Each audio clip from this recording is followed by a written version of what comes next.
गायत्री महामंत्र एक बार मेरे साथ दोहराओ। ओम भूर्भुवः स्वः तत्सवितुर्वरेण्यं भर्गो देवस्य धीमहि धियो यो नः प्रचोदयात्।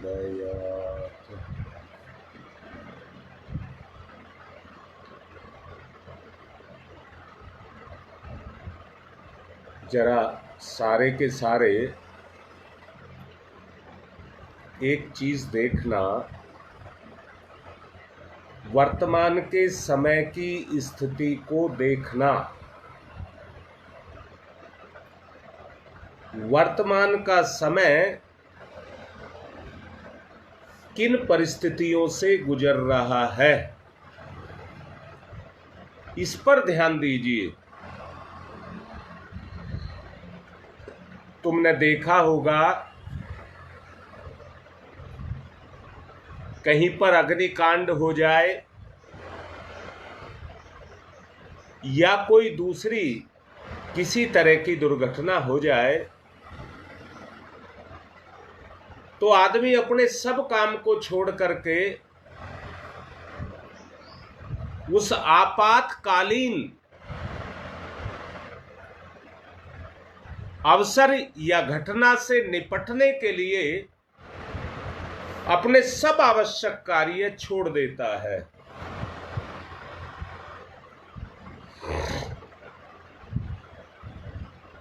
अगर किसी का बच्चा बीमार हो और स्थिति ज्यादा बिगड़ी हुई हो,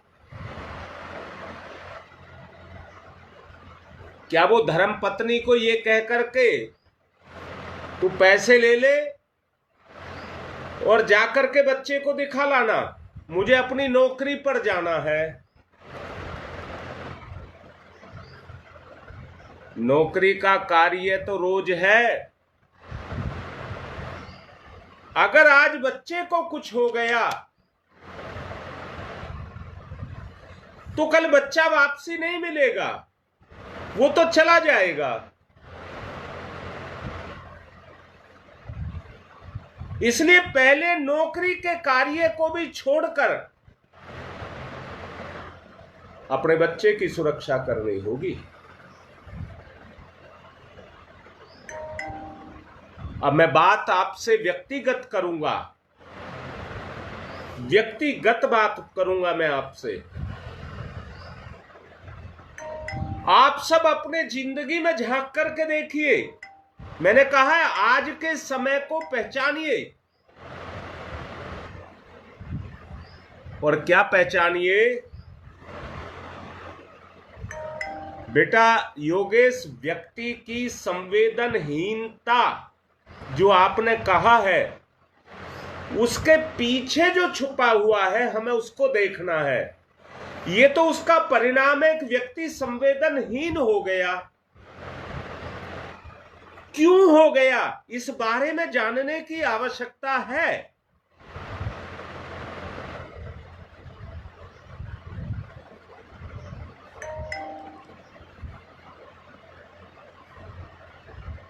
और जानने के लिए आपको क्या करना पड़ेगा? आज के वर्तमान के निज को, जीवन को बड़ी गहराई के साथ देखना पड़ेगा। अब मैं खुलासा करने जा रहा हूं।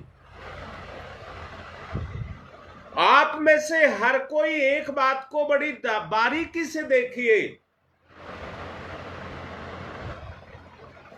क्या मेरे जीवन में कहीं आग लगी है?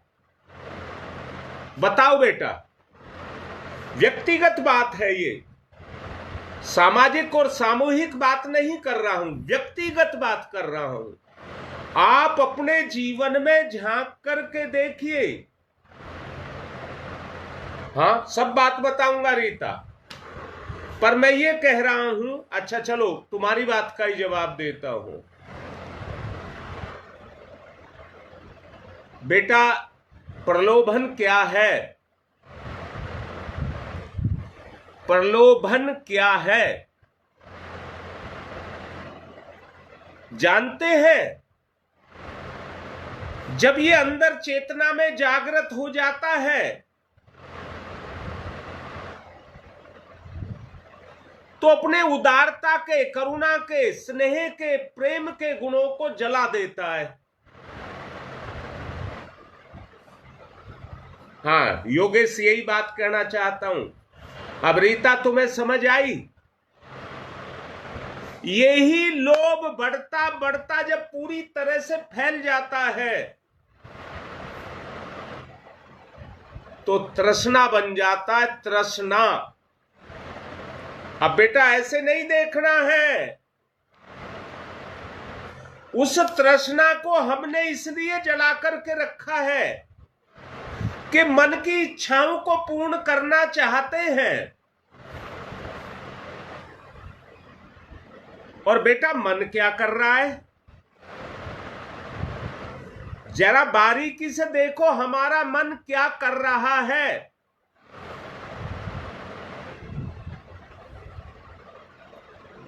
अपनी इच्छाओं की पूर्ति,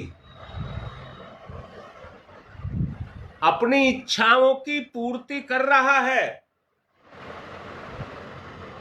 अपने ही गुणों को जला रहा है। अब मैं आपसे पूछता हूं, आपके घर में भी आग लगी है और आपके जीवन में भी आग लगी है। मुझे बताओ, आपकी तृष्णा कितने दिन में मिट जाएगी? घर में जो कलह की आग लगी है और जीवन में ये पूर्ति की जो आग लगी है, ये कितने दिन में ठंडी हो जाएगी? जीव को तो शांति तभी मिलेगी ना।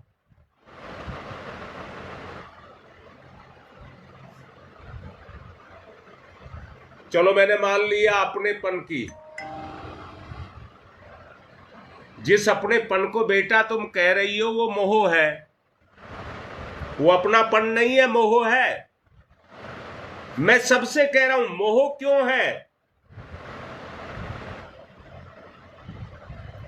मोह क्यों है? इस बात को भी समझना पड़ेगा। जब बात दोनों तरफ से बराबर की होती है, गांठ बांध लेना जो बोल रहा हूं, जब लगाव दोनों तरफ से बराबर का होता है तो उसको प्रेम कहते हैं। और एक बात और याद रखना, मैंने ही आपसे कहा है, अगर उस प्रेम में आत्म सम्मान है, अगर उस प्रेम में आत्म सम्मान है तो ही वो आपकी आत्मा का जागरण करेगा और आपके आत्मिक गुण जगेंगे।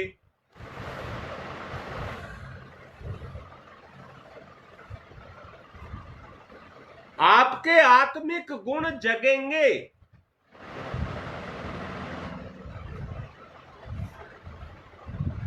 अगर फिर वो जो प्रेम है, जिस प्रेम की बात मैं कर रहा हूं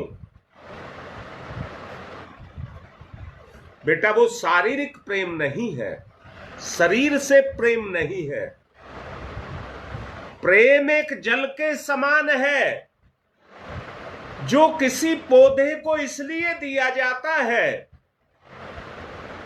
कि उस पानी को पी करके जो आप महसूस करते हैं, पानी को पी करके आपकी प्यास बुझती है, आपकी चेतना को शांति मिलती है। जरा उस स्तर पर सोच करके देखिए, उस स्तर पर सोच करके देखिए।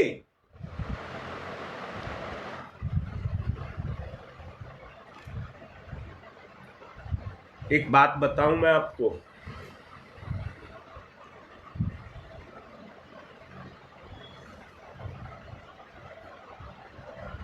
वशिष्ठ जी राम और लक्ष्मण को मांग करके ले गए उनके पिता से, अपने पास ले गए और ले जा करके उन्होंने उनको बला और अति बला की विद्या का ज्ञान कराया। बला और अति बला की विद्या का ज्ञान कराया। कैसे कराया? जब वो लेकर के जा रहे थे तो उन्होंने देखा समुद्र के अंदर अस्थियों का ढेर लगा हुआ, अस्थियों का ढेर लगा देखा। उन्होंने पूछा, प्रभु ये क्या है? उन्होंने कहा, इस दुनिया में जो भी सद्पुरुष है, सभ्य पुरुष है, भगवान का भजन करने वाले हैं, जो आत्मा को मानते हैं, राक्षस उनको मार करके खा जाते हैं और हड्डी यहां फेंक देते हैं, हड्डियों के ढांचे को यहां फेंक देते हैं।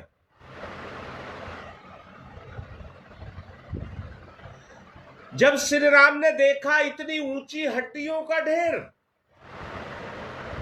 तो उनकी बाहें फड़कने लगी,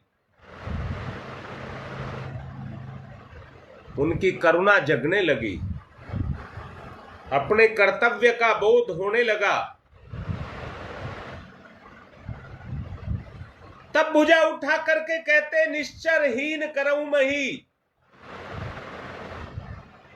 राक्षसी वृत्ति को संसार से मिटा करके रहूंगा।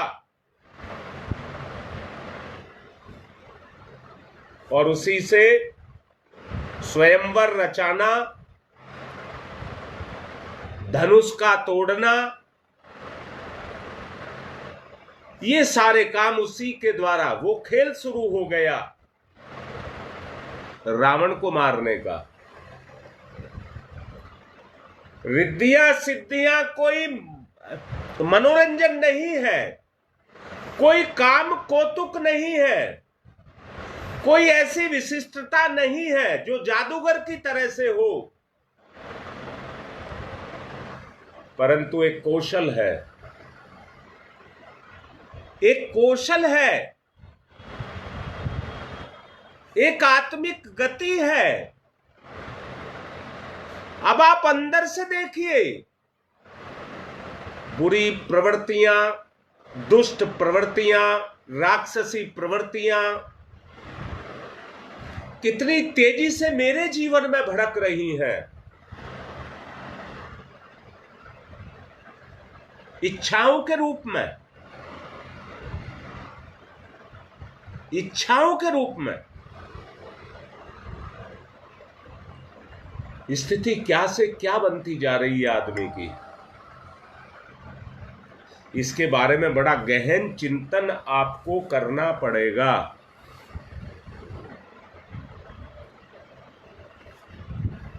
सबसे पहली बात एक ही है जो मैं कहना चाहता हूं, ये युग परिवर्तन का समय है।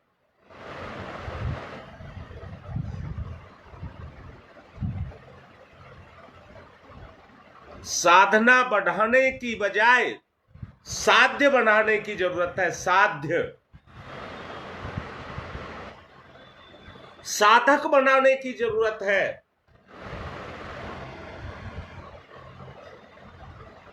साधनों की जरूरत नहीं है ना, साध्य। ईश्वर ने सब गुण, सब साधन आपको दिए हैं जो आपके अंदर छुपे हैं। अपने उस वाले रूप को जगाने की आवश्यकता है और उसको सेवा में लगाने की आवश्यकता है। मैंने अभी आपसे कहा, प्रेम बराबर का होता है। मैं आपसे ही सवाल कर रहा हूं, सब बताओ, जितना लगाव आप अपने बच्चों को करते हैं, बच्चे भी आपको करते हैं क्या? बच्चे भी आपको करते हैं क्या? जो कर्तव्य आप उनके प्रति समझते हैं, उसी कर्तव्य को अपने माता पिता और सास ससुर का भी समझें।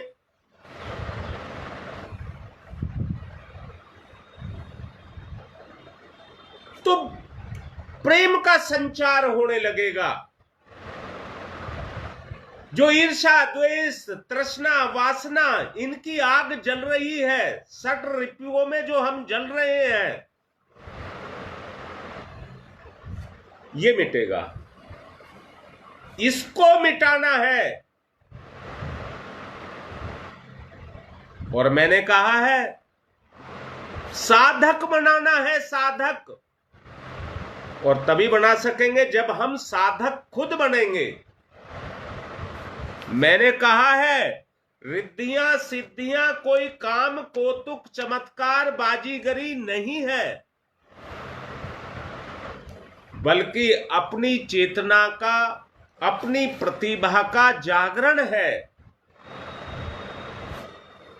और प्रतिभा के द्वारा आपकी प्रतिभा का प्रभाव सामने वाले पर जाकर के पड़ेगा।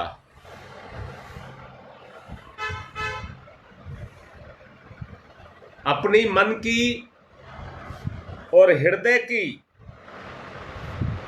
उस प्रामाणिक महानता को जगाना है। उस प्रामाणिक महानता को जगाना है जो दूसरों पर अपनी छाप छोड़ सके।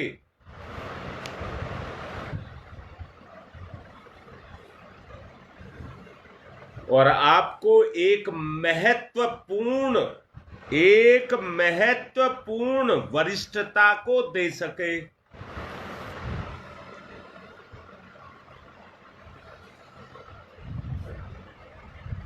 आज बड़ा सुबेरे से सोच रहा था क्या किया जाए। सिर्फ एक ही बात समझ आ रही है, अपना परिवर्तन किए बगैर हम कुछ नहीं कर सकते।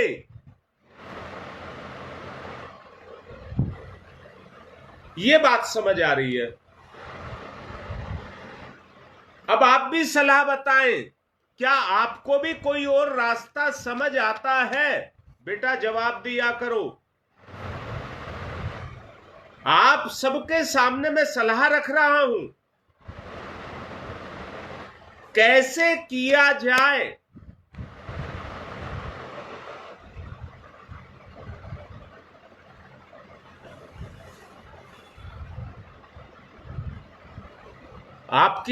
आपकी एक बहुत बेहतरीन, बहुत कीमती, बेमिसाल सलाह को चाहता हूं। मैं फिर से कह रहा हूं, युग परिवर्तन की बेला है जो आंधी तूफान के रूप में आ रही है।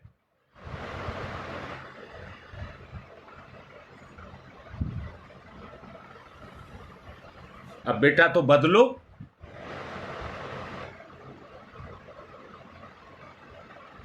अगर स्वयं से ही होगा तो बदलो बेटा।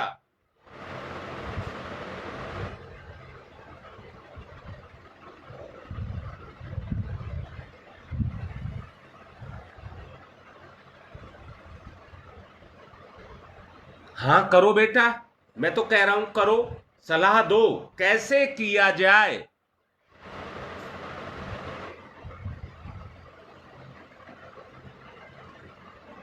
तो सरोज मैं बता रहा हूं जो मुझे समझ आ रहा है। मुझे ये समझ आ रहा है, एक एक का निर्माण करूंगा। हां तभी होगा योगेश, तभी होगा। एक बात बताऊं बेटा, अगर मैं तुम्हारे अनुसार चलना शुरू कर दूं और तुम्हारा आत्मिक प्रेम जग जाए, तो उसका प्रभाव मेरे ऊपर पड़ेगा कि नहीं पड़ेगा?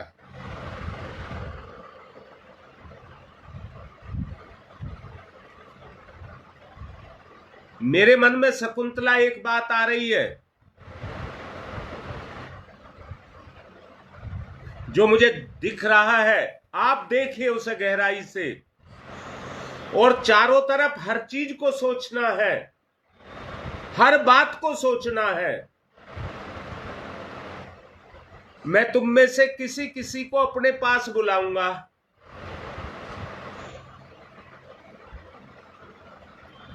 और उस प्रभाव से, अपने प्रभाव से आप पर प्रभाव डालूंगा।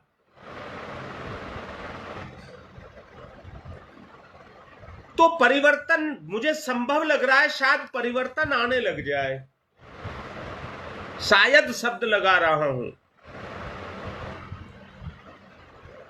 बहुत सोचता हूं। एक बात और कह रहा हूं, इस समय सारी तैयारी होकर के मैंने कहा था परिवर्तन चल चुका है ऊपर से। गायत्री जयंती आ चुकी है। जैसे सुनामी चलती है तो उसे आने में समय लगता है, अब वो पहुंच चुका है, वो पहुंच चुका है। पर एक बात कहूंगा, जिनका मुंह परिवर्तन की तरफ हो गया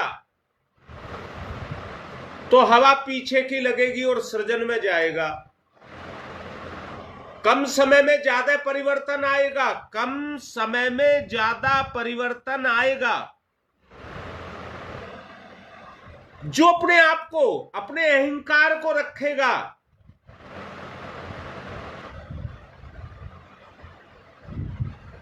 वो उसे उसका मुकाबला करना पड़ेगा। और परम पूज्य गुरुदेव ने कहा है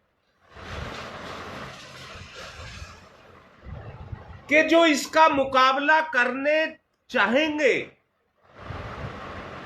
जो इसका मुकाबला करना चाहेंगे, वो जड़ से उखड़ करके खत्म हो जाएंगे।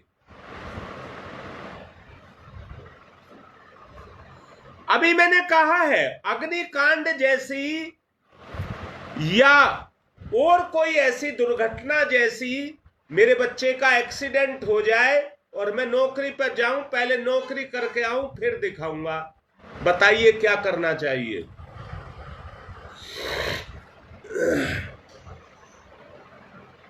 दुर्भिक्ष, दुर्घटना, महामारी, ऐसे अवसरों पर सेवा से बढ़कर कुछ नहीं है।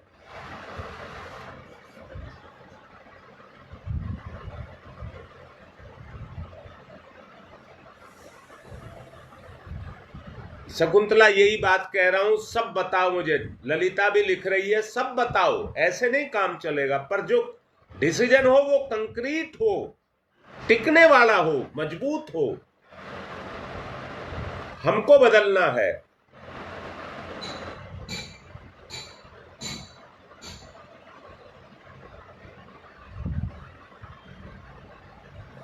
सोचने का अवसर दे रहा हूं, बताइए क्या किया जाए।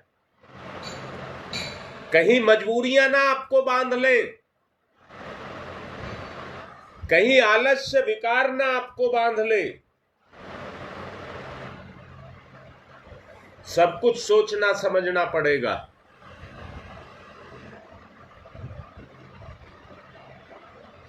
प्रैक्टिकल है, करके देखते हैं। कहीं से शुरुआत करके देखते हैं।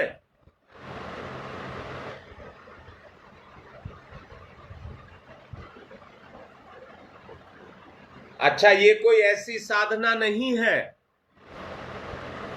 याद रखना। कोई ये सोचता हो जैसे हम इतना जप कर लेंगे तो इसका लाभ हमें मिल जाएगा, ना, ये ऐसी साधना नहीं है। मैंने कहा है, एक ऐसा वातावरण हमें निर्मित करना पड़ेगा जिसमें हमारी भावना जागृत होने लग जाए। बहुत कुछ सोचा है, जिसमें हमारी भावना जागृत होने लग जाए। और भावना तभी जागृत होगी जब विकार हटेंगे, आदर्श, प्रेम, माधुर्य, सज्जनता, ये गुण हमारे जगने लग जाए, हमारे व्यवहार में आने लग जाए अंदर से,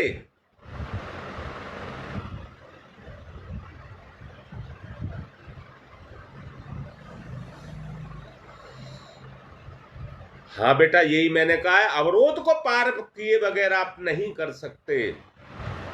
और बेटा बड़ी मुसीबतें हैं, आप ऐसा भी आसान मत समझना कि जो कहा जा रहा है वो वैसे ही हो जाएगा, अपने आप हो जाएगा ना, बहुत रुकावटें आएंगी।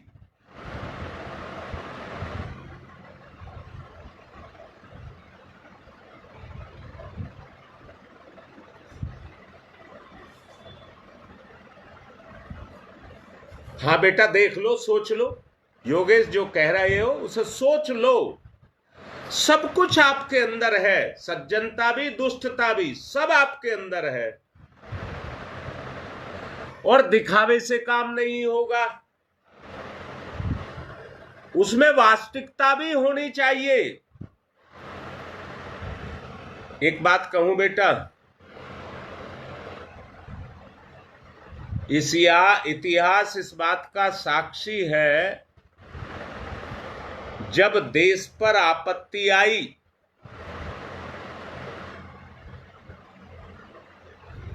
तो देश के क्रांतिकारियों ने देश को बचाने के लिए अभियान छेड़ा और हर राजपूत से एक बात कही, अपना एक बच्चा देश के लिए दे दीजिए, अपना एक बच्चा देश के लिए दान कर दीजिए, तभी देश बचेगा। सेनाएं बनी, सेनाएं बनी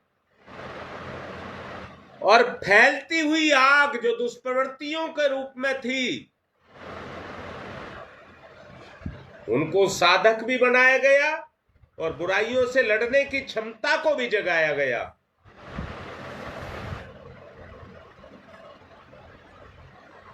सिख संप्रदाय जब इकट्ठा हुआ तो गुरुओं ने मांग की, अगर हिंदुत्व को बचाना है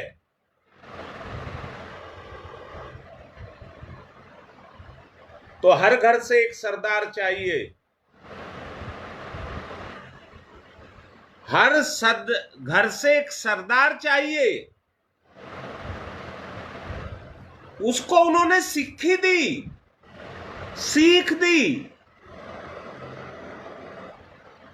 ताज के रूप में पगड़ी सिर पर बांधी, रक्षा के लिए कृपाण, कड़ा, कंघा सब दिया और सिख बनाया। आज केवल लकीर पीटी जा रही है,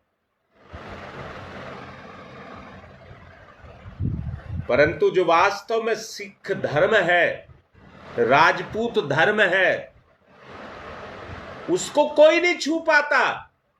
आज सब स्वार्थ में लगा हुआ है, सब स्वार्थ में, अपने स्वार्थ में लगा हुआ है।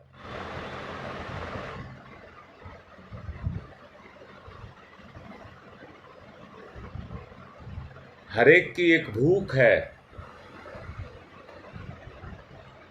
परंतु वो मन की भूख को तो पहचानना है, आत्मा की भूख को नहीं पहचान रहा।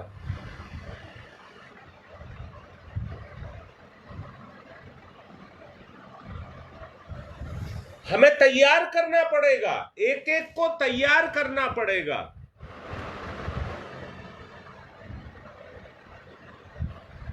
परसों प्रोग्राम है, उसकी तैयारी पहले से शुरू करनी पड़ती है। आग लगने के बाद कुआं कोई नहीं खोदता है, 2 सप्ताह पहले मैंने कहा था, रविवार का जो प्रोग्राम दिया है, गंगा विहार बोला था, किसी भी काम को करने से पहले हमें सावधानी की आवश्यकता पड़ती है।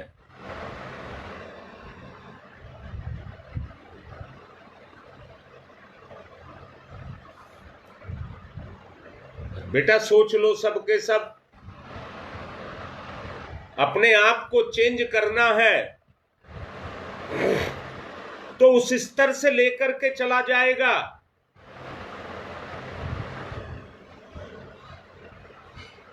उनको पहले आधार बनाया जाएगा जो अपना सिर कटाने के लिए तैयार हैं।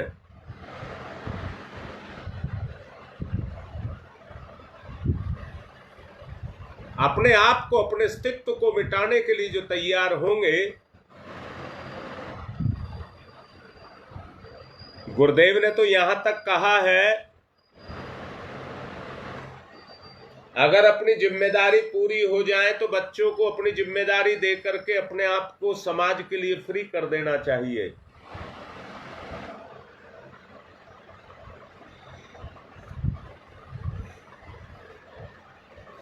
परंतु झंझट कौन मोल ले? 2 पैसे कमाएंगे उसको कौन छोड़ दे?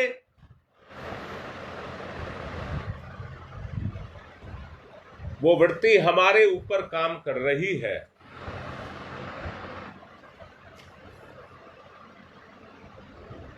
अगर सत प्रवृत्ति की उन संभावनाओं को जागृत करना है जो सतयुग लेकर के आ रही हैं, तो इस दुनिया में सतयुग को ढो करके लाने के तुम वाहन बन जाओगे, भगवान के वाहन। जैसे शिव का वाहन है नंदी, शक्ति का वाहन है शेर, विवेक का वाहन है चूहा, सभी के वाहन है अपने अपने। तो आप वाहन बन जाएंगे। गायत्री माता हंस पर बैठती है, नीर क्षीर विवेक, यानी कि जो पानी में से दूध को भी निकाल ले और पानी को अलग कर दे, उसी को हंस कहते हैं।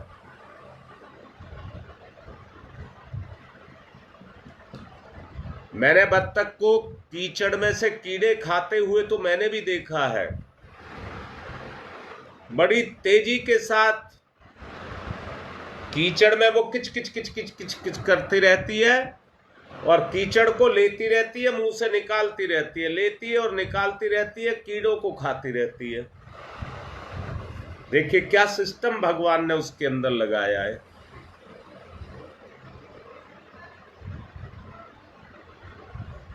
अपने व्यक्तिगत जीवन की पूर्ति के लिए वो पाप को, बुराई को खाती है। आज स्थिति ये है, पाप हमें खा रहा है।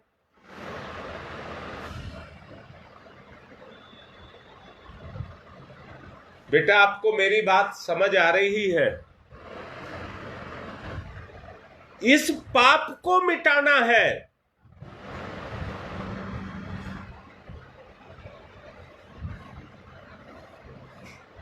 हमें इतनी सहजता को पैदा करना पड़ेगा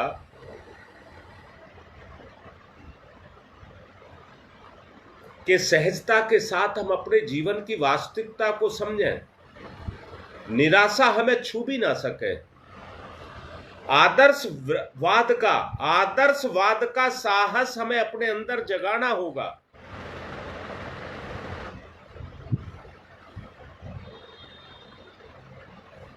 देवी संपदा को आंकिए, अपने अंदर स्थित दैवीय संपदा को आंकिए, आकलन करिए।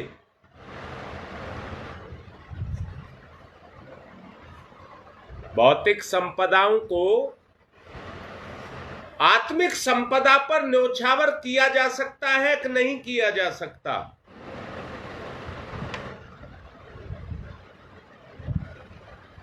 महामानव बनने की तैयारी करनी पड़ेगी।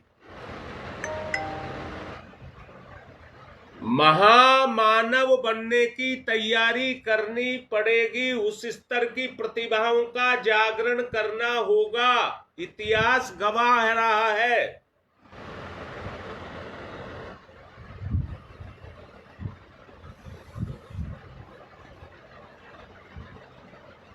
मैं पूछता हूं,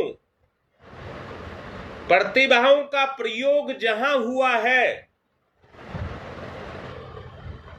उसने परिस्थितियों का मुंह औचित्य की दिशा में मोड़ा है कि नहीं मोड़ा है? उसने काल के प्रवाह को ही मोड़ दिया।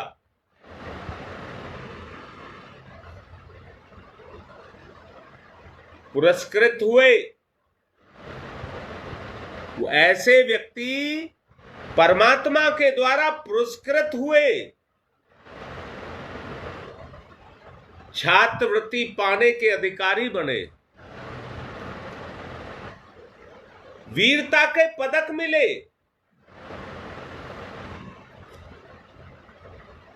ऐसे अधिकार प्राप्त व्यक्तियों की पदोन्नति होती है।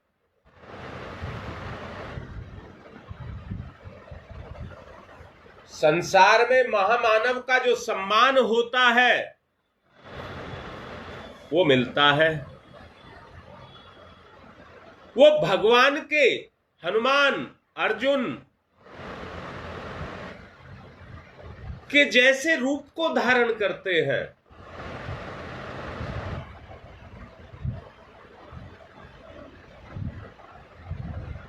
युग सृजन का बड़ा काम है। उसका संबंध किसी व्यक्ति, क्षेत्र, देश वहां तक सीमित नहीं है, विश्वव्यापी है।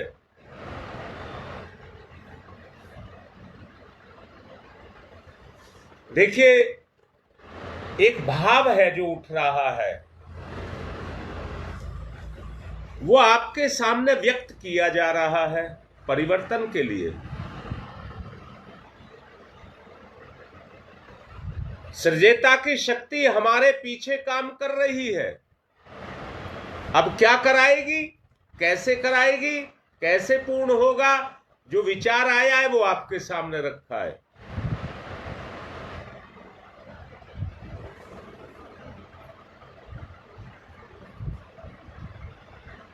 सोच लीजिए,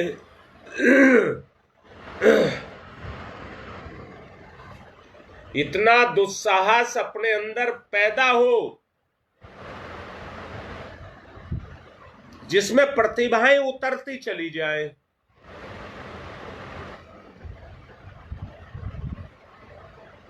ऐसा कुछ करना पड़ेगा। युग की समस्याओं का समाधान भी इससे ही होगा।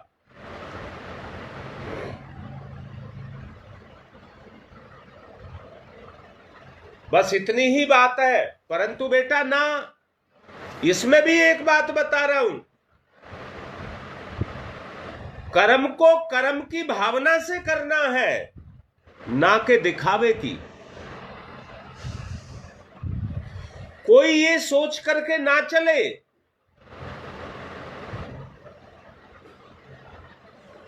कि हम केवल दिखावे के लिए कर्म को कर रहे हैं। नहीं, कर्म में रत हो जाए, प्रवृत्त हो जाए।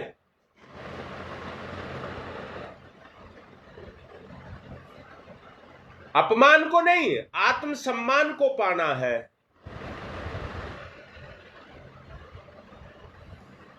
चलिए, समय हो गया है। आज की बात जो मैंने कहा है, इस पर खूब से विचार करना।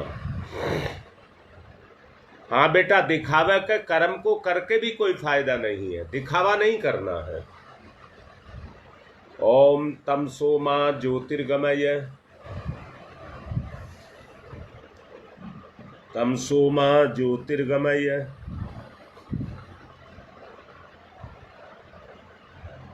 तमसो मा ज्योतिर्गमय, असतो मा सद्गमय,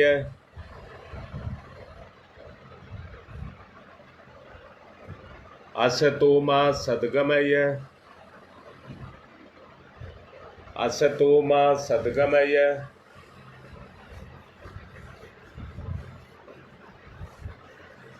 मृत्योर्मामृतं गमय,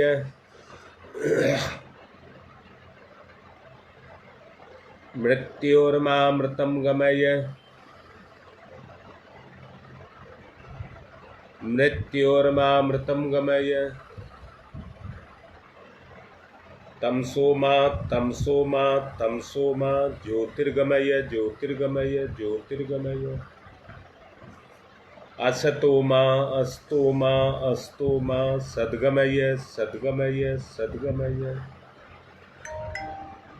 मृत्योर्मा मृत्योर्मा मृत्योर्मा अमृतम गमय अमृतम गमय अमृतम गमय। दोनों हाथ रगड़िए, मुख पर फिराइए।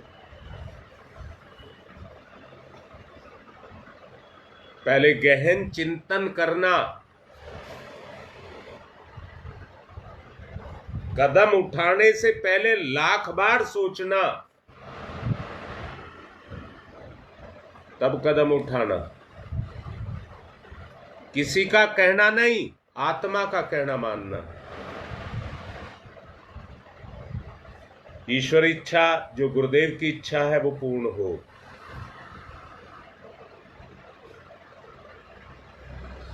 गुरु की इच्छा ही सर्वोपरि है। आज की बात संपन्न।